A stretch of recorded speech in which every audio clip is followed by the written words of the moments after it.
కుటుంబం అంతా బాగుండాలంటే ఇంట్లో దుర్వ్యసనాల పాలైన వాడిని దుబారా చేస్తున్న వాడిని నిర్దాక్షిణ్యంగా మెడబెట్టి బయటికి గెంటేయాలి. మనం ఎంతమంది చేయగలము ఆ పని? మనం ఎంతమంది చేయగలమండి? వాడు తాగుబోతుంది తెలుసు, తిరుగుబోతుంది తెలుసు, సినిమాలు తీస్తున్నాడని తెలుసు, పొలాలు అమ్మేసి ఇక్కడ వాడు ఇంట్లో పెట్టు కూర్చుంటాడు.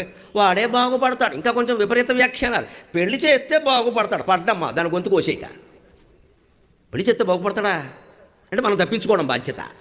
పెళ్ళి ఎందుకంటే మనం తప్పించుకోవడం. ఆ పిల్ల పడుతుంది. పైగా పిల్లొచ్చాక కూడా వీడు వ్యసనం కొనసాగింది అనుకోండి, పాదమహిమ ఎక్కడదో. ఇది ఈ పాదం ఏ గయ్యలోదో గయాపాదం. ఎందుకంటే కోళ్ల పాదం మనకు నచ్చదు. అత్తగారితో రిలేషన్ ముఖ్యం, ప్రతిభతో రిలేషన్ ముఖ్యం. పబ్లిక్ రిలేషన్ ఎప్పుడూ ముఖ్యం కాదు. పబ్లిక్ మన చుట్టూ తిరుగుతుంది ఖచ్చితంగా ప్రతిభ ఉంటే. అది పౌరుషం నీ ఆయుధం. పౌరుషంతో ప్రయత్నించు. నిజంగా యుద్ధం చేస్తే జీవితంతో పోరాడితే జీవితం నీకు సాధ్యం కాదా?